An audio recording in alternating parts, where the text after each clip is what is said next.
Emma stared at the cracked screen of her phone, the numbers on her bank account glaring back at her like an accusation. $47.32. That was all she had left after paying for groceries and the bus fare to the hotel. Her fingers trembled as she swiped through her messages, pausing on the last one from Mark. Sorry babe. Work's crazy tonight. I'll call you tomorrow. She sighed, her chest tightening. Tomorrow was always tomorrow with him. The hotel loomed ahead, its flickering neon sign casting a faint glow on the rain-slicked pavement.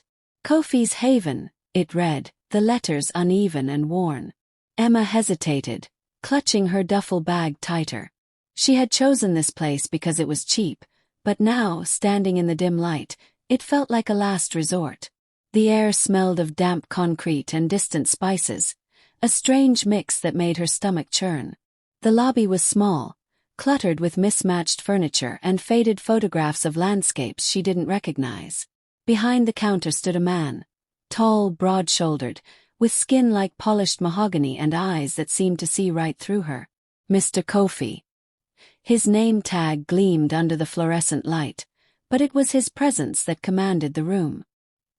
He looked up from a ledger, his expression unreadable. "Can I help you?" His voice was deep, accented, and carried a warmth that surprised her. Emma forced a smile, though her nerves were frayed. "Hi, I'd like a room for the night. Just one night." He nodded, his gaze lingering on her face as if he could sense her unease. "That'll be $60. Her heart sank. "Oh. I only have $47.32. The words tumbled out before she could stop them, her cheeks burning with shame. She braced herself for his reaction. Anger, dismissal, maybe even pity. But Mr. Kofi didn't react the way she expected. He leaned forward, resting his elbows on the counter, his eyes narrowing slightly. "You're short," he said, not unkindly. "Why are you here?" Emma hesitated, her mind racing. She could lie, make up some excuse, but something about his steady gaze made her want to tell the truth. "I'm behind on rent," she admitted, her voice barely above a whisper. "My boyfriend, he's been busy with work, and I just needed somewhere to stay for the night. I didn't know where else to go." Mr. Kofi studied her for a long moment, his expression unreadable. Then, to her surprise, he smiled, a slow, knowing smile that sent a shiver down her spine. "I see," he said. "Well, I can't let you stay for free. But perhaps we can come to an arrangement." Emma's breath caught in her throat. "What kind of arrangement?" He straightened, his gaze never leaving hers. "You spend the night with me, and I'll waive the rent. Simple." The words hung in the air, heavy and suffocating. Emma felt her face flush, her stomach twisting into knots. She opened her mouth to refuse, to walk out and find somewhere else, anywhere else, but the thought of wandering the streets in the rain with nowhere to go stopped her. She swallowed hard, her mind racing. "I don't know." Mr. Kofi shrugged, as if her hesitation didn't bother him. "Think about it," he said, sliding a key across the counter. "Room 204. Take your time." Emma stared at the key, her heart pounding. She wanted to say no, to hold on to some shred of dignity, but the weight of her desperation pressed down on her, crushing her resolve. She picked up the key, her fingers trembling. "Thank you," she whispered, though the words felt hollow. The room was small but clean, with a narrow bed and a window that overlooked the alley below.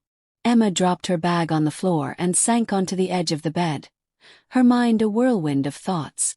She thought of Mark, of how distant he'd become, how he always seemed too busy for her. She thought of Mr. Kofi, of his offer, of the way he'd looked at her, like he could see every secret she'd ever tried to hide. Her phone buzzed, and she glanced at the screen. Another message from Mark. "Hope you're doing okay. Talk soon." She stared at the words, her chest aching. "Talk soon. Always soon, never now." A knock at the door startled her, and she froze. "Emma." It was Mr. Kofi's voice, low and steady. "Have you made your decision?" She closed her eyes, her heart pounding. This was it, the moment that would change everything. She could say no, walk away and figure something out. Or she could say yes, and cross a line she'd never imagined crossing. Her voice cracked and she took a deep breath. I'll do it. The door creaked open and Mr. Kofi stepped inside, his presence filling the room. He didn't say anything, just looked at her with that same knowing smile. Emma felt a strange mix of fear and anticipation, her stomach twisting as she realized there was no turning back. The night stretched ahead, endless and uncertain, and Emma knew nothing would ever be the same. The room felt smaller with Mr. Kofi inside, his presence looming like a shadow that swallowed the dim light. Emma sat rigidly on the edge of the bed, her hands clasped tightly in her lap, her pulse thundering in her ears. She couldn't bring herself to look at him, her gaze fixed on the worn carpet beneath her feet. The air was thick with tension, every second stretching into an eternity. Mr. Kofi closed the door softly behind him, the click of the latch echoing in the silence. He didn't move closer, didn't say a word, just stood there, watching her. Emma could feel his eyes on her, steady and unrelenting, and it made her skin prickle with a strange mix of fear and something else she couldn't quite name. You don't have to be afraid, he said finally, his voice low and calm, like the rumble of distant thunder. I'm not going to hurt you. Emma swallowed hard, her throat dry. I know, she whispered, though the words felt hollow. She didn't know what to expect, didn't know how to navigate this strange, uncharted territory. All she knew was that she had made a choice, and now she had to live with it. Mr. Kofi took a step closer, his movements slow and deliberate, as if he were trying not to startle her.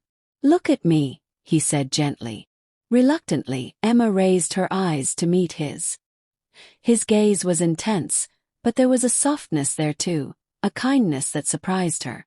It wasn't what she had expected, and it threw her off balance. Why did you agree to this? He asked, his tone curious rather than accusatory. Emma hesitated, her mind racing. Why had she agreed? Desperation, certainly. Fear of being alone, of having nowhere to go. But there was more to it than that, something she couldn't quite put into words. I don't know, she admitted, her voice trembling. I didn't know what else to do. Mr. Kofi nodded, as if he understood. Sometimes, he said, we make choices not because we want to, but because we feel like we have no other option. But that doesn't mean those choices define us. His words struck a chord deep within her, and she felt tears prick at the corners of her eyes. She blinked them away, determined not to cry. She didn't want to seem weak, didn't want to give him that power over her. Mr. Kofi seemed to sense her struggle, and he took another step closer, closing the distance between them. He reached out, his hand hovering just above her shoulder, as if asking for permission. Emma hesitated, then gave a slight nod, and he placed his hand on her shoulder, the warmth of his touch seeping through the fabric of her shirt. You're stronger than you think, he said softly. But you don't have to do this alone. Emma's breath hitched, and she felt a lump form in her throat. She wanted to believe him, wanted to believe that she wasn't as lost as she felt. But the weight of her choices, of her guilt and her fear, pressed down on her, threatening to crush her.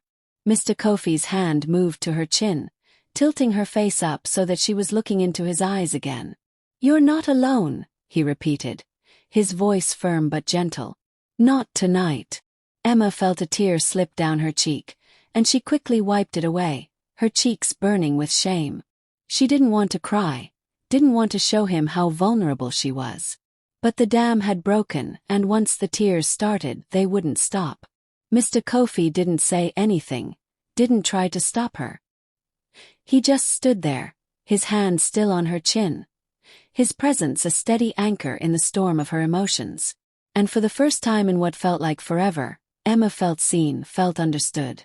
When the tears finally subsided, she took a shaky breath, her chest aching.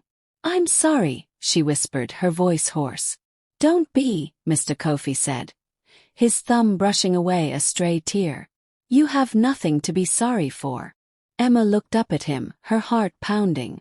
There was something in his eyes, something that made her stomach twist with a strange mix of fear and anticipation. She didn't know what was going to happen next, didn't know how this night would end. But for the first time she felt like she wasn't completely alone. Mr. Kofi leaned down, his face inches from hers, and Emma's breath caught in her throat. She could feel the warmth of his breath on her skin, could see the intensity in his eyes. And then, slowly, deliberately, he pressed his lips to hers.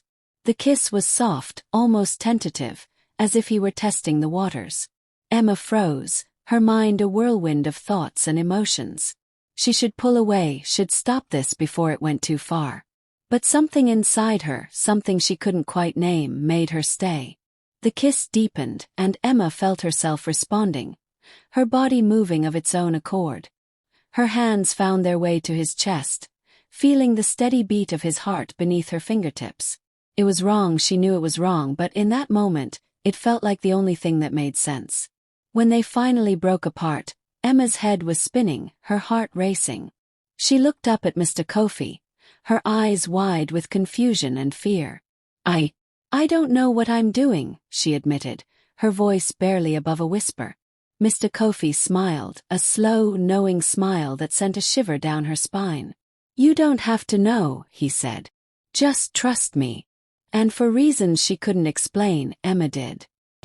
The first light of dawn crept through the thin curtains, casting a pale glow over the room. Emma stirred, her body heavy with exhaustion, her mind still foggy from the night before. She blinked, disoriented, as the events of the previous hours came rushing back in a flood of fragmented memories. Her heart sank as she realized where she was, and what she had done. She turned her head slowly, her breath catching in her throat. Mr. Kofi lay beside her, his chest rising and falling in the steady rhythm of sleep. In the soft light, he looked almost peaceful, his features relaxed, the intensity of his gaze hidden behind closed eyelids.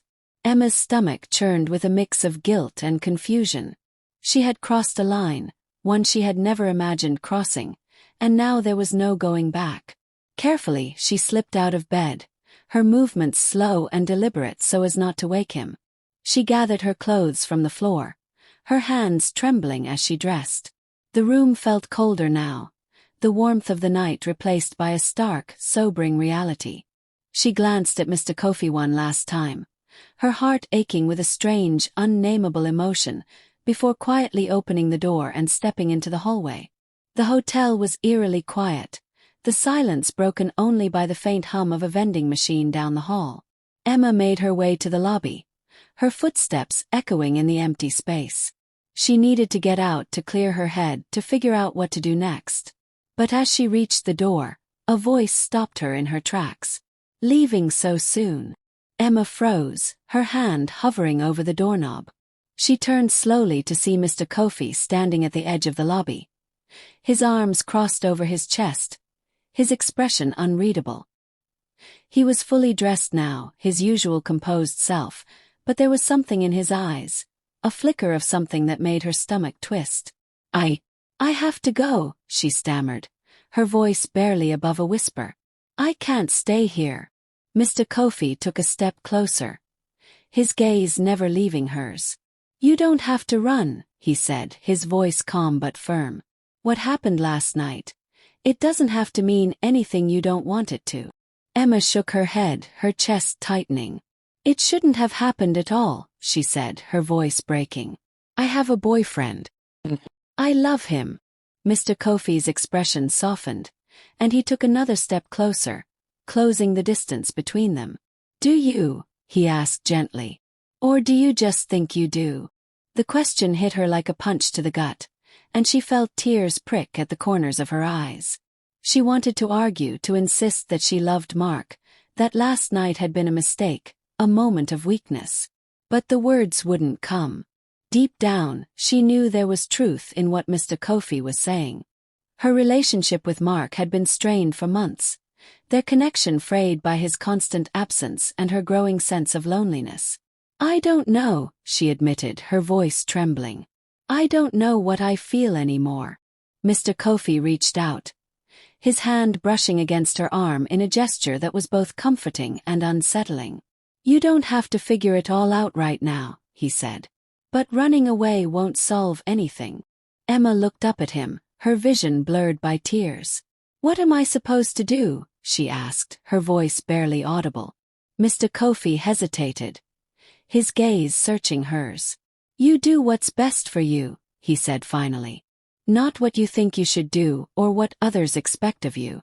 You deserve to be happy, Emma. Don't forget that." His words lingered in the air, heavy with meaning, and Emma felt a lump form in her throat. She wanted to believe him, wanted to believe that she could find her way out of this mess. But the weight of her choices, of her guilt and her fear, pressed down on her, threatening to crush her. "I have to go," she said again, her voice firmer this time. She turned the doorknob and stepped out into the cool morning air, the sunlight stinging her eyes. She didn't look back, didn't dare to. She just walked, her footsteps quick and determined, as if she could outpace the storm of emotions raging inside her. As she walked, her phone buzzed in her pocket. She pulled it out, her heart skipping a beat when she saw Mark's name on the screen. She stared at the message, her fingers trembling as she opened it. "Hey babe. Sorry I've been so busy. Let's talk today, okay? I miss you. Emma's chest ached as she read the words, her mind a whirlwind of thoughts and emotions. She wanted to believe that things could go back to the way they were, that she could fix what had been broken. But deep down, she knew that wasn't possible. Last night had changed everything, and there was no going back. She took a deep breath, her resolve hardening. She didn't know what the future held, didn't know how she would navigate the fallout of her choices. But one thing was clear, she couldn't keep running. She had to face the consequences, no matter how painful they might be. With a final glance at the hotel behind her, Emma turned and walked away, the weight of her decisions heavy on her shoulders but her steps steady. The road ahead was uncertain, but for the first time in a long time, she felt a glimmer of hope. She would figure this out. She had to.